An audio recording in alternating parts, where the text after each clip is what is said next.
અલગ ભિલિસ્તાનની માંગ પર ચેતર વસાવાનું મોટું નિવેદન। આદિવાસીઓ માટે અલગ રાજ્યની તેઓ સતત માંગ કરતા આવ્યા છે, ત્યારે પીએમ અને ગૃહમંત્રીએ પણ આ બાબતે તેમને કહ્યું હતું તેવું તેમના દ્વારા સ્પષ્ટપણે કહેવાયું છે। દેશના 29મા રાજ્ય વિશે વિચારીશું તેવું તેમના દ્વારા કહેવાયું હતું। આ એક કે પછી બે દિવસની વાત નથી।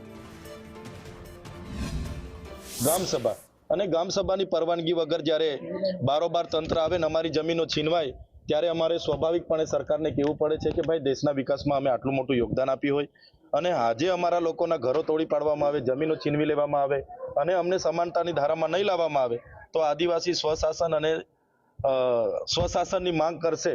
જે પ્રકારે ગોરુ ગોવિંદજીએ માનગઢ ધામમાં માંગ કરી હતી એ રીતના આવનારા દિવસોમાં માંગ કરશે।